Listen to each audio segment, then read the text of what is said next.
ମୁଁ ବି ଯେତେବେଳେ ଶୁଣିଥିଲି ପ୍ରଥମେ ନାଁଟି ମତେ ବି ଆଶ୍ଚର୍ଯ୍ୟ ଲାଗୁଥିଲା ଇଏ କେମିତି ଖାଇବାକୁ କେମିତି ମଧ୍ୟ ଲାଗେ। ତ ହାଇ ଫ୍ରେଣ୍ଡ ସିକ୍ରେଟ ଫୁଡି ଚ୍ୟାନେଲ ଆପଣଙ୍କର ସ୍ୱାଗତ ହେଇଗଲା। ମୁଁ ଆଜି ଆପଣଙ୍କୁ ଏଇ ଜିନିଷଟା ଦେଖେଇବି ଯୋଉ ଜିନିଷଟା ଆପଣ ଭାବି ନଥିବେ। ତ ଇଏ ହଉଛି ଘେବର, ଯୋଉଟା କି ରାଜସ୍ଥାନରେ ଫେମସ ହେଇଥାଏ। ରାଜସ୍ଥାନ ଆମର ଯେମିତି ଓଡିଆରେ ରସଗୋଲା, ଆମର ଯେମିତି ଓଡିଆରେ ରସଗୋଲା ଛେନାପୋଡ ନା, ସେମିତି ଛେନାପୋଡ ପରିକା ତାଙ୍କର ଏଇଟା ହଉଛି ଘେବର। ଏଇଟା ତାଙ୍କର ବହୁତ ଫେମସ। ତ ଚାଲନ୍ତୁ ବିନା ଡେରି କରି କରିବା। ପ୍ରଥମେ ମୁଁ ଏଇଠି ନେଇଯାଇଛି 2 ଚାମଚ ଘିଅରେ ଆଇସ୍ କ୍ୟୁବ ପକେଇ ଦେଇଛି। ବରଫ ଆପଣ ପକେଇଦେବେ 2 ଚାମଚ 3 ଚାମଚ। ଆପଣ କ୍ୱାଣ୍ଟିଟି ଯଦି ବଢଉଛନ୍ତି ତ ବଢେଇକି ପକେଇବେ, ଯଦି କ୍ୱାଣ୍ଟିଟି କମ ରଖୁଛନ୍ତି ତ ସେ ଅନୁସାରେ କମ କରିକି ମଧ୍ୟ କରିବେ। ତ ଏଇଠି ଦେଖନ୍ତୁ ମୁଁ 2-3 ଚାମଚ ଘିଅରେ ମୁଁ ଏଇଠି ନେଇଯାଇଛି ବରଫ। ତ ବରଫକୁ ଏଇପରି ଭାବରେ ମାଲିସ କରିଦେବେ ଯେମିତି କି ଆମର ଏଇ ଯୋଉ ଘିଅ ହଳଦିଆ ଦେଖା ହଉଛି, ହଳଦିଆରୁ ସେ ପୁରା ଧଳା ଫିଟିଯିବ। ତ ମୁଁ ଆପଣଙ୍କୁ ଏଠି କରିକି ବି ଦେଖଉଛି ମଧ୍ୟ, ଆପଣ ଦେଖିପାରନ୍ତୁ ବିନା ସ୍କିପ୍ କରି ମୁଁ ଆପଣଙ୍କୁ ସବୁ ଦେଖଉଛି। ତ ନିହାତି ଭାବରେ ଦେଖନ୍ତୁ ସବୁ। ଯଦି ସ୍କିପ୍ କରିବେ ତ ଏଇଟା ଜାଣିପାରିବେନି, କାହିଁକି ନା ଏଇଟା ବି ତାଙ୍କର ଗୋଟେ ଟ୍ରିକ୍ ଆଣ୍ଡ ଟ୍ରିକ୍ସ ଥାଏ। ତ ଏଇଟା ମୁଁ ଆପଣଙ୍କୁ ଦେଖଉଛି। ତ ଏଇଟା କରନ୍ତୁ, ଥରେ କରିବେ ନା, ବହୁତ ଟେଷ୍ଟ ଲାଗିବ। ତ ଦେଖନ୍ତୁ ଘିଅ ଏବେ ଆମର ହ୍ୱାଇଟ୍ ହେଇଯାଇଛି। ସେଇ ଘିଅରେ ଆମେ ଏଇଠି ପକେଇଦବା ମଇଦା। ମଇଦା ଏଇଠି ଗୋଟେ ବାଉଲ ଆମେ ଦେଲେ, ଅଟା ଏଇଠି ପକେଇବା ମାତ୍ର 2 ଚାମଚ, ଛୋଟ ଚାମଚରେ ମାତ୍ର 2 ଚାମଚ, ଘର ଚାମଚରେ ମାତ୍ର 2 ଚାମଚ ଏଇଠି ଆମେ ପକେଇଦବା ଅଟା। ବେସନ ବି ଠିକ ସେହିପରି ଅଟା ଯେତିକି ପକେଇବେ ବେସନ ସେତିକି ପକେଇବେ 2 ଚାମଚ। ମଇଦାର କ୍ୱାଣ୍ଟିଟି ଯଦି ଗୋଟେ କପ୍ ଯଦି ରଖୁଛନ୍ତି ମଇଦା କ୍ୱାଣ୍ଟିଟି, ତାହେଲେ ଅଟା 2 ଚାମଚ ବେସନ 2 ଚାମଚ ପକାନ୍ତୁ। ଠିକ ଯେମିତି ଭିଡିଓରେ ଆପଣଙ୍କ ପାଖରେ ଦେଖାଯାଉଛି ଠିକ ସେହିପରି ଭାବରେ କଲେ ଆପଣ ଜାଣିପାରିବେ। ତ ଏବେ ଦେଖନ୍ତୁ ଟିକେ ଆମର ବ୍ୟାଟରଟାକୁ ଟିକେ ବହୁତ ବଢିଆ ଭାବରେ ଆମର ଘିଅ ସହିତ ମିଶେଇ ଦବା। ଏହିପରି ଭାବରେ ମିଶେଇଲେ କଣ ହେଇଥାଏ, ବହୁତ ମାନେ ବଢିଆ ଟେଷ୍ଟ ଲାଗିଥାଏ ଆଉ କ୍ରିସ୍ପି ବି ଆସିଥାଏ। ତ ଏବେ ଦେଖନ୍ତୁ ଥଣ୍ଡା ଥଣ୍ଡା କ୍ଷୀର ଏଇଠି ଦବା। କ୍ଷୀର ଗରମ ଆଦୌ କରିବେ ନାହିଁ, ଥଣ୍ଡା କ୍ଷୀର। ଯଦି ଆପଣଙ୍କ ପାଖରେ ଥଣ୍ଡା କ୍ଷୀର ନାହିଁ ତ ରୁମ ଟେମ୍ପରେଚର କ୍ଷୀର ଦେବେ। ଯଦି ଆପଣଙ୍କ ପାଖରେ କ୍ଷୀର ନାହିଁ ତ ଆପଣ ପାଣି ଦେବେ। ତ ମୁଁ ଆପଣଙ୍କୁ 2ଟାକ ଏଠି ଦେଖେଇ ଦେଇଛି ପୁରା ଥଣ୍ଡା। ଯଦି ଦଉଛନ୍ତି ଥଣ୍ଡା ପାଣି ଦିଅନ୍ତୁ, ଯଦି ଦଉଛନ୍ତି ନର୍ମାଲ ପାଣି ଦିଅନ୍ତୁ, ନହେଲେ କ୍ଷୀର ଯଦି ଦେବାକୁ ଚାହୁଁଛନ୍ତି କ୍ଷୀର ଦେଇପାରିବେ। ଯାହା ପାଖରେ କ୍ଷୀର ନାହିଁ ସେ ମଧ୍ୟ ଥଣ୍ଡା ପାଣି ଦେଇପାରିବେ, ଚିଲ୍ଡ ପାଣି ଦେବେ। ଯଦି ଚିଲ୍ଡ ପାଣି ନାହିଁ ତ ଆପଣ ନର୍ମାଲ ପାଣି ଏଇଠି ୟୁଜ କରିପାରିବେ। ସବୁତକ ମିଶେଇ ଦେବେ। ଟିକେ ଟିକେ ପାଣି ଆମର କଣ କରିବ, ଅଳ୍ପ ଅଳ୍ପ କରିକି ଢାଳିକା ମିଶେଇ ଦେବେ। ଯେମିତି କି ଏଇଠି ମତେ ମିନିମମ ଲାଗିଲା 3 କଟୋରୀ, ମାନେ ଗୋଟିଏ କପରେ ମୁଁ ଏଇଠି 3 କପ ପାଣି ଦେଇଛି। ଆପଣ ଦେଖିପାରୁଥିବେ, ଆପଣଙ୍କ ସାମ୍ନାରେ ଭିଡିଓରେ ଅଛି ସବୁ। ତ ଏଇଠି ମୁଁ ପାଣି ଦେଇକି ତାକୁ ବହୁତ ବଢିଆ ଭାବରେ ଘଷି ଦେଲି। ଆମର ଯୋଉ ବ୍ୟାଟରଟା ଥିଲା ତାକୁ ମୁଁ ଏକଦମ ପତଲା କରିଦେଲି। ପୁରା ପତଲା କରିବେ, ପତଲା କଲେ କଣ ହବ, ବହୁତ ମାନେ ବଢିଆ ଟେଷ୍ଟ ଲାଗିବ, କ୍ରିସ୍ପି ମଧ୍ୟ ଲାଗିବ। ତ ଏବେ ଦେଖନ୍ତୁ ଆମେ ଏଠି ତେଲ ନେଇଯାଇଛେ। ତେଲ ଆପଣ ଘିଅରେ ବି ମଧ୍ୟ କରିପାରିବେ। ଏଇ ଯୋଉ ତେଲ ଦେଖଉଛି ମୁଁ ଆପଣଙ୍କୁ, ଇଏ ପୁରା ଧୂଆଁ ବାହାରୁଛି ତେଲରୁ, ମାନେ ପୁରା ଏତେ ହିଟ୍ ଅଛି। ସେଇପରି ଭାବରେ ଆମେ ଏତେ ଗରମ ତେଲରେ ପୁରା ଆମର ପ୍ରୋସେସିଂ ଟା କରିବା। ତ ଠୋପେ ଠୋପେ କରି କରିଦବା। ଦେଖନ୍ତୁ ତାଙ୍କର 2 ପ୍ରକାର ଥାଏ, ଗୋଟେ ଥାଏ ଛୋଟ, ଗୋଟେ ବଡ, ଗୋଟେ ପତଲା, ଗୋଟେ ମୋଟା। ତ ମୁଁ ଏଇଠି ପୁରା ମୋଟାର କରିବି, କାହିଁକି ନା ମୁଁ ଏଇଠି ଗୋଟିଏ ବନେଇବି, ଆପଣଙ୍କୁ ଗୋଟିଏ ବନେଇକି ଦେଖେଇବି, ପୁରା ବଢିଆ ବନେଇକି ଦେଖେଇବି। ଯଦି ଆପଣ ସ୍କିପ୍ କରିବେ ତ ଆପଣ କିଛି ଜାଣିପାରିବେନି। ତ ମୁଁ ଏଇଠି ଆପଣଙ୍କୁ ମୋଟା ବାଲାର ଗୋଟେ ଘେବର ବନେଇକି ଦେଖେଇବି। ଯଦି ଆପଣ ପ୍ରଥମରୁ ଆରମ୍ଭ କରୁଛନ୍ତି ତ କୋସିସ କରନ୍ତୁ କି ଅଳ୍ପ ଅଳ୍ପ କରିବା ପାଇଁ ଆଉ ଛୋଟ କରିବା ପାଇଁ। ଯଦି ଆପଣ ରେଗୁଲାର କରି ଜାଣିଛନ୍ତି ତ ବହୁତ ଭଲ। ତ ଦେଖନ୍ତୁ ୟା ପରେ ଗୋଟେ ବୁନ୍ଦ କରିକି ଆମେ ଏମିତି ଭାବରେ ପକେଇବା। ଆଉ ବିଶ୍ୱାସ କରିବେନି, ଆପଣ ଏଇଟା ଖାଇସାରିଲା ପରେ ଏତେ ଟେଷ୍ଟି ଲାଗିଥାଏ ନା, ମୁଁ ଆପଣଙ୍କୁ କଣ କହିବି। ଆପଣ ମାନେ ବାର ବାର ବନେଇବାକୁ ହିଁ ଆପଣ ଚେଷ୍ଟା କରିବେ। ତ ଏଟା ଦେଖନ୍ତୁ ଆମେ ପକେଇଦେଲେ ଏଇଠି। ତ ୟାକୁ ଆମେ କଣ କରିବା, ଟିକେ ବହୁତ ବଢିଆ ଭାବରେ ଏଇପରି ଭାବରେ ଛୁରୀ ନହେଲେ ଯେକୌଣସି ଆପଣଙ୍କ ପାଖରେ ଚାମଚ ବଡ ଚାମଚରେ ତାକୁ ପୁରା ମଝିଟା ଆପଣ କଣା କରିଦେବେ। ମଝିଟା କଣା କଲେ କଣ ହବ, ସେଇଟା ଗୋଟେ ସୁନ୍ଦର ଗୋଟେ ଷ୍ଟାଇଲ ଡିଜାଇନ ଆସେ। ବହୁତ ଲୋକ କଣା କରନ୍ତିନି, କିନ୍ତୁ ଆପଣ ଯଦି ଚାହିଁବେ କରିପାରିବେ। ତ ଏବେ ଦେଖନ୍ତୁ ଏଇପରି ଭାବେ ଆମେ କରିଦବା। କରିକି ମିଡିୟମ ତେଲ, ଏଇନା ପୁରା ଆମର ତେଲଟି ପୁରା ମିଡିୟମ ହେଇଯାଇଛି। ପୁରା ଫାଷ୍ଟ ଗରମ ଥିଲା ହାଇ ହେଇକି, ତାପରେ ଆମେ ପୁରା ମିଡିୟମ କରିଦେଇଛେ। ତ ଏଇପରି ଭାବରେ କରିକି ଚାରିଆଡକୁ ଟପ କରିକି ଏଇପରି ଭାବରେ ଆମେ ଏମିତି ପକେଇ ଦବା। ତ ଏବେ ଦେଖନ୍ତୁ ତେଲ ମିଡିୟମ ଟି ହେଇଯାଇଛି। ତ ମୁଁ ବ୍ୟାଟର ଉପରେ ବ୍ୟାଟର ମଧ୍ୟ ଢାଲି ଚାଲିଛି। ଆଉ ଏଇଟା ବହୁତ ସହଜରେ ପାରୁଛି। ତ ମୁଁ ଆଜି ଆପଣଙ୍କୁ ଏଇଠି ଦେଖେଇବି ଚିନିର ସିରପ ଟା କେମିତି କରନ୍ତି ମଧ୍ୟ। ତା ସହିତ ଆହୁରି ବି ଗୋଟେ ଜିନିଷ ମୁଁ ଆପଣଙ୍କୁ ଦେଖେଇବି, ରାବିଡି କେମିତି କରାଯାଏ ଦେଖେଇବି। ଆଉ ବହୁତ ସହଜରେ ମୁଁ ଆପଣଙ୍କୁ କହିବି। ଯଦି ଆପଣ ସ୍କିପ୍ କରି ଦେଖୁଥିବେ ତ ମୁଁ ଜାଣିବି ଯେ ଆପଣ କିଛି ବୁଝି ହିଁ ପାରିବେନି। ତ ବିନା ସ୍କିପ୍ ନ କରିକି ଦେଖନ୍ତୁ। ଆଉ ଯଦି ମୋ ଭିଡିଓଟି ଭଲ ଲାଗୁଛି, ଏପର୍ଯ୍ୟନ୍ତ ଦେଖି ଆସିଲାଣି, ତ ଗୋଟେ ଲାଇକ୍ ବି କରିଦିଅନ୍ତୁ। ତ ଦେଖନ୍ତୁ ଫ୍ରେଣ୍ଡ, ମୁଁ ଏଇଠି କେତେ ମୋଟାର ଘେବରଟି ବନେଇଛି, ଯୋଉଟା ଖାଇବାରେ ଏତେ ଟେଷ୍ଟି ଲାଗିଥିଲା ନା, ମୁଁ ବି ଆପଣଙ୍କୁ କଣ କହିବି, ଆପଣ ବନେଇଲେ ହିଁ ଆପଣ ଜାଣିପାରିବେ। ତ ତାକୁ ଆମେ ବାହାର କରିଦେଲେ। ବାହାର କରିଦେଇକି ଏବେ ଚାଲନ୍ତୁ ଆମେ ସାଇଡରେ ବନେଇବା ଚିନିର ସିରାଟିଏ। ଯଦି ଆପଣଙ୍କର ଚିନି ସିରା ଘରେ ବଳି ଯାଇଛି ତ ବହୁତ ଭଲ କଥା। ଯଦି ଚିନି ସିରା ନାହିଁ ଆପଣଙ୍କ ପାଖରେ ତ ବନେଇବେ କେମିତି? ଦେଖନ୍ତୁ ଏଇଠି ଯଦି 3 ଚାମଚ ନେଉଛନ୍ତି ଚିନି ତ 3 ଚାମଚ ଏଇଠି ଆପଣ ଦେବେ ପାଣି। ଯେତିକି ଚିନି ସେତିକି ପାଣି। ଯଦି ପାଣି ଅଧିକ ଦେବେ ଚିନି କମ ଦେବେ ତ କିଛି ହବନି। ତେଣୁକରି ଏହିପରିକା ଯେତିକି ଚିନି ସେତିକି ପାଣି। ଯଦି 2 ଚାମଚ ଚିନି ନେଉଛନ୍ତି ତ 2 ଚାମଚ ପାଣି ଦିଅନ୍ତୁ। ତ ମୁଁ ଏଇଟା ଆପଣଙ୍କୁ କହି ରଖୁଛି, ମୁଁ ଗେଭର ପାଇଁ ଟୋଟାଲି ମୁଁ ଏଇଠି ନେଇଥିଲି 3 ଚାମଚ ଚିନି ଆଉ 3 ଚାମଚ ପାଣି ନେଇଥିଲି। ସେଇଥିରୁ ମତେ ମୋର ଆହୁରି 1 ଚାମଚ ମୋର ସୁଗାର ସିରପ ବଳିଛି।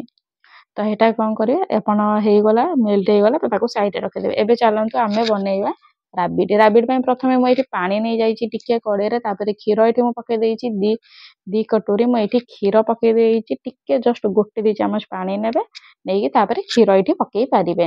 ତ ମୁଁ ଏଇଠି ଆଜି ଆପଣଙ୍କୁ କହିବି ଲଛେଦାର ରାବିଡି ଆପଣ କେମିତି କରିପାରିବେ। ଯଦି ଆପଣ ରାବିଡି ବି କରିବାକୁ ଚାହୁଁଛନ୍ତି ତ ରାବିଡି କରିପାରିବେ, ଗେଭର ପାଇଁ ବି କରିପାରିବେ। ଏଇଟା ଏତେ ଟେଷ୍ଟ ଲାଗିଥାଏ ନା, ଟ୍ରିକ୍ସ ସହିତ ଆପଣଙ୍କୁ କହିବି ମାର୍କେଟରେ କେମିତି କରନ୍ତି ସେଇଟା ହିଁ ଆପଣଙ୍କୁ କହିବି।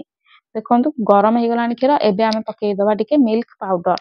ତ ଏଇଠି ଆମେ ଟିକେ ମିଲ୍କ ପାଉଡର ପକେଇଦେଲେ ତାକୁ ବହୁତ ବଢିଆ ଭାବରେ ଘାଣ୍ଟିଦେବା। ତ ବହୁତ ଲୋକ ମିଲ୍କ ପାଉଡର ୟୁଜ କରନ୍ତିନି, ନଥାଏ, ବହୁତ ଲୋକ ରଖନ୍ତି ନାହିଁ କାହିଁକିନା ସେମାନେ ୟୁଜ କରନ୍ତିନି। ତ ସେମାନଙ୍କ ଲାଗି ମୁଁ କହି ରଖିବି, ଯଦି ଆପଣ ଚାହୁଁଛନ୍ତି ଗାଢା ହବା ପାଇଁ ତ ବହୁତ ବଢିଆ ଟ୍ରିକ୍ ଅଛି, ମୁଁ ଆପଣଙ୍କ ସହିତ ସେୟାର କରୁଛି।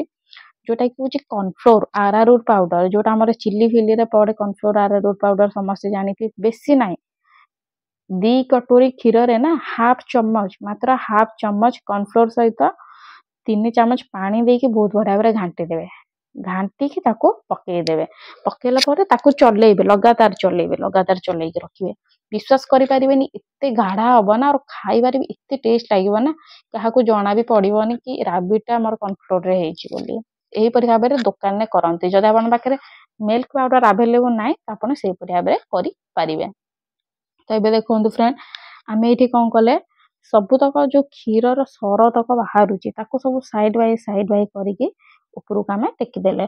ଯେମିତିକି ଆମର ଯୋଉ କ୍ଷୀରର ସରଟାକ ନା ସବୁ ଉପରୁଆ ହେଇକି ରହିବ, ଆଉ ଏଟା ଖାଇବାରେ ପୁରା ଲଛେଦାର ହେଇକି ଲାଗିବ, ଯୋଉଟା କି ମାର୍କେଟରେ ଆପଣ ଖୋଜିଲେ ବି ପାଇବେନି। ଯଦି ମୁଁ ଆପଣଙ୍କୁ ଠିକ ସହିତ କହିଲି ତ ନିହାତି ଭାବରେ ଘରେ କରନ୍ତୁ। ମାର୍କେଟ ପରିକା ବି କେମିତି କଲର ଆସିବ ସେଇଟା ବି ମୁଁ ଆପଣଙ୍କୁ ଏଇଠି କହିବି। ତ ଦେଖନ୍ତୁ ଏଇଠି ଟିକେ ଚିନି ପକେଇଦେଲେ। ଚିନି ମୁଁ ଏଇଠି ନେଇଛି 3 ଚାମଚ। ଏତିକି କ୍ଷୀରରେ ମୁଁ 3 ଚାମଚ ଚିନି ନେଇଛି। ଆପଣ ଚିନିଟା ଦେଖନ୍ତୁ ଆପଣଙ୍କ ହିସାବରେ ବଢେଇ ପାରିବେ, କମେଇ ପାରିବେ। ଯଦି ଆପଣଙ୍କୁ ଅଧିକ ଚିନି ପସନ୍ଦ ତ ଅଧିକ ନେଇପାରିବେ, ଯଦି କମ ଚିନି ପସନ୍ଦ ତାହେଲେ କମ ମଧ୍ୟ ଆପଣ ଏଇଠି ନେଇପାରିବେ। ତାକୁ ସବୁତକ ମିଶେଇ ଦେବେ। ଏହିପରି ଭାବରେ ମିକ୍ସ କରିଦେବେ। ଆପଣ ଦେଖିବେ କେତେ ଗାଢା ହେଇଥିବ। ମୁଁ ଆପଣଙ୍କୁ ଦେଖେଇବି ନା, କାଢିକି ଦେଖେଇବି, ଏତେ ଗାଢା ହେଇଛି ଆପଣ ବିଶ୍ୱାସ କରିପାରିବେନି। ଆମେ ଏଇଠି ଘରେ କରିଛେ ଗାଢା ଏତେ। ତ ଟ୍ରିକ୍ ଟି ଆପଣଙ୍କୁ କହିଲି, ମନେ ରଖିଥାନ୍ତୁ, ନିହାତି ଭାବରେ ଟ୍ରିକ୍ ଆପଣେଇବେ। ତ ଏଇଠି ଦେଖନ୍ତୁ ଆମକୁ ଟିକେ କଲର କରିବାର ଅଛି। ତ କଣ କରିବେ, ଏଇଠି ଫୁଡ କଲର ଦେଇଦେବେ, କାହିଁକି ନା ସମସ୍ତଙ୍କ ପାଖରେ ଆଭେଲେବୁଲ ନଥାଏ କେଶର।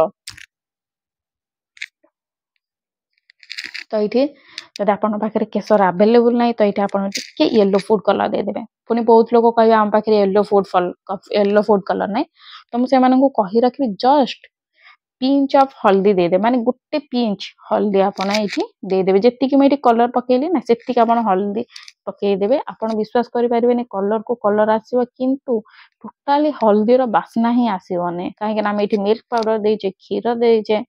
ଯଦି ଆପଣ ପକେଇଛନ୍ତି କର୍ନଫ୍ଲୋର ଦେଇଛନ୍ତି ତ ଟୋଟାଲି ବି କିଛି ଫରକ ଆସିବନି। ତ ଏବେ ଦେଖନ୍ତୁ ରେଡି ହେଇଗଲା ଆମର ରାବିଡି। ତ ଏଇ ଯୋଉ ରାବିଡିଟା ଆମେ କଲେ, ୟାକୁ ଜଷ୍ଟ ଆପଣ ଫ୍ରିଜରୁ ମାନେ ଏଟା ଟିକେ ଥଣ୍ଡା ହେଇଗଲା ପରେ ଫ୍ରିଜରେ ବେଶୀ ନାହିଁ ମାତ୍ର 5 ମିନିଟ୍ ରଖିଦିଅନ୍ତୁ। ଫ୍ରିଜରେ ମାତ୍ର 5 ମିନିଟ୍ ରଖିଦେବେ, ଥଣ୍ଡା ହେଇଯିବ ଆଉ ପୁରା ଟିକେ ଗାଢା ବି ହେଇଯିବ, ବସିଯିବ।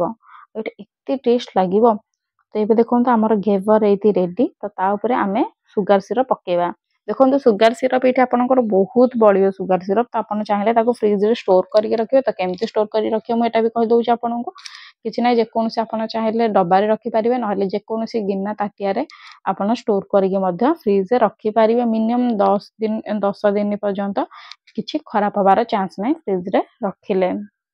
ତ ଦେଖନ୍ତୁ ଏହିପରି ଭାବରେ ଆମର ସୁଗାର ସିରପ ଚାରିଆଡେ ଦେଇଦେବା, ଯେମିତିକି ଚାରିଆଡେ ଆମର ସୁଗାର ସିରପ ଲାଗିବ, ଆଉ ସବୁଆଡେ ସ୍ପଞ୍ଜ ଆସିବ, ଆଉ ସବୁଆଡେ ମିଠା ଲାଗିବ। ତ ଭରିକା ଦେଇଦେବା। ଏଇଠି ଦେଖନ୍ତୁ ରାବିଡି ମୁଁ ଦଉଛି। ରାବିଡି ଟୋଟାଲି ବି ଆମେ କଞ୍ଜୁସି କରିବା ନାହିଁ, କାହିଁକି ନା ରାବିଡିରେ କଞ୍ଜୁସି କଲେ ଆମର ମିଠାଟା ମାନେ ଏକଦମ ପୁରା ଖରାପ ହେଇଯିବ, ଆଉ ଭଲ ହିଁ ଲାଗିବ ନାହିଁ। ତେଣୁକରି ରାବିଡି टोटाली भी आम कंजूसी करवानी राबिडी भी भरी भरिका आम दबा। तो यहीपरिका देखु चारिआडे राबिडी लगे दबा। तो लगे सारा पर कौन करेंगे एमती चारिआडे लगेदेवे स्प्रेड करदेवे जमती कि जोठू भी आम बैठ नबा ना राबिडीर टेस्ट आसुथिबो आ घेवर भी गोटे अलग टेस्ट थाए। तो बहुत भल लगे यहाँ राजस्थानी रे खाती जमती आमर सब पर्वपर्वाणी आमर छेना पोड़ मिठा रसगुल्ला हुए सेमिति एटा होची तांकर राजस्थानी लोक मानकर राजस्थानी लोक माने घेवरटी खाती। जदि आपण ए विषय जानि नथिले तो मते नियाती भाबरे कहिबे। आ जदि मो भिडियोटी भल लाଗୁची प्लीज गोटे सपोर्ट करंतु गोटे लाइक करके कमेंट करके मते समस्त को शेयर कर दियंतु कि राजस्थानी मिठा एमिति बनी थाए। हमर जोटा छेना पोड़ खाओ से माने एटा घेवर खाती। तो नियाती भाबरे प्लीज समस्त को एटा जणाई दियंतु शेयर करंतु। आ जदि भल लाଗୁची तो प्लीज लाइक टा करके मते सब्सक्राइब कर दियंतु। एही परा नुआ नुआ वीडियो मु सब बेले आनी रखुची। तेबे देखो मु एठी नेई जाईची पिस्ता सॉरी आलमंड ये नहीं जाइए आ पिस्ता ये नहीं जाइए ताकू छुट छुट छुट छुट करके चॉप करके पकई देछि। जदि आपन पाखे नाही तो आपन सेमिते भी खाई परिबे सेमिते बहुत बड़ा टेस्ट लागि था। आ आलमंड पिस्ता पकेले कोन हुए टेस्ट टा डबल हो जाय थाए। ड्राई फ्रूट पकेले जे कोन से ड्राई फ्रूट काजू हो पिस्ता हो या आलमंड हो जे कोन से ड्राई फ्रूट आपन जदि पकेबे ना तार टेस्ट बहुत डबल हो जिवो आ तार स्वाद भी बहुत बढ़िया लागिवो। तेणु करी एटा पकांतु बहुत बढ़िया टेस्ट लागि थाए। तापर चारिआडे स्प्रेड करदेवे कर देकी ये देखंतु रेडी आमर एकदम रेडी। याको आपण चाहिले ना फ्रीज रे रखी पारिबे मिनिमम आपण याको 5 दिन पर्यंत फ्रीज रे रखिकी खाई पारिबे किछि भी खराब होबनी। जे कोनसी डब्बा भीतर पुरे देकी रखी दियंतु फ्रीज रे रखिकी खांतु बहुत बढ़िया टेस्ट तो ही लागिवो। अब आपण विश्वास करिबेनी एटा इत्ते सॉफ्ट थिबो माने बहुत बड़ा टेस्ट लगे। तो आप कौन कह आप जो पर्यटन निजे बन ना से पर्यटन जानी पारे। तो निजे निहाती भाव बनई खाँतु। आ जब भल लगे मो चैनल को मत सब्सक्राइब करूँ। नेक्स्ट आपंकर को वीडियो दरकार से मत जनइले मुझे निहाती भाव गोटे रेसिपीटे आणिकी आसबि। आ जब भल लगे मो वीडियो तो प्लीज दिल रु लाइक करते। तो मुझे आपको ये खाई कहूँ कि आम घेवरटी केमती लगी। तो ये मुझे बैट नहीं पार्टी रे ओ वाओ माने कौन भी मु कहबे वाओ निहाती ट्राई।